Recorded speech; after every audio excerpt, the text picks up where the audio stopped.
അന്ന് സഖാവ് EMS നല്ല രീതിയിൽ കേരളത്തിൻ്റെ പൊതുവായ ജനസമ്മതനല്ലേ. പക്ഷേ EMSനെ പട്ടാമ്പിയിൽ തോൽപ്പിക്കാൻ ആരുമായിട്ടായിരുന്നു ബന്ധപ്പെട്ടത്?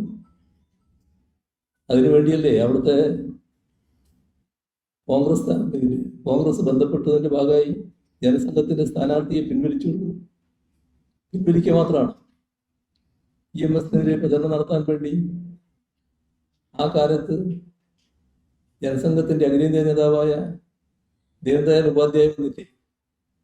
ഇതെല്ലാം ചരിത്രമല്ലേ. കുറച്ച് നാൾ കൂടി കഴിഞ്ഞു പാലക്കാട് AKG അവിടെ മത്സരിക്കുന്നു പാർലമെന്റിൽ. എന്താ സംഭവിച്ചത്? അവിടെ കോൺഗ്രസിനും RSSനും എല്ലാം കൂടി ഒരു സ്ഥാനമാണ്. നിങ്ങൾ മനസ്സിലാക്കിയില്ലേ? രണ്ടു കൂട്ടർക്കും ഒരു സ്ഥാനമാണ്. ആരായിരുന്നു സ്ഥാനാർത്ഥി? കോൺഗ്രസ്സുകാരനായിരുന്നു, കോൺഗ്രസ് നേതാവായിരുന്നു, RSSന്റെ ജില്ലാ കാര്യമാണ്.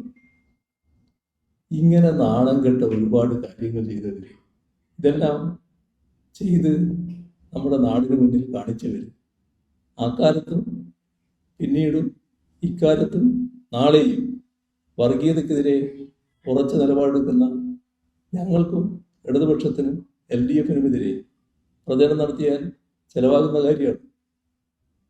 ഞങ്ങൾക്ക് ആ പണിയില്ല. ഞാൻ സാധാരണ പറയാനൊരു വാചകം വീണ്ടും പറയുകയാണ്.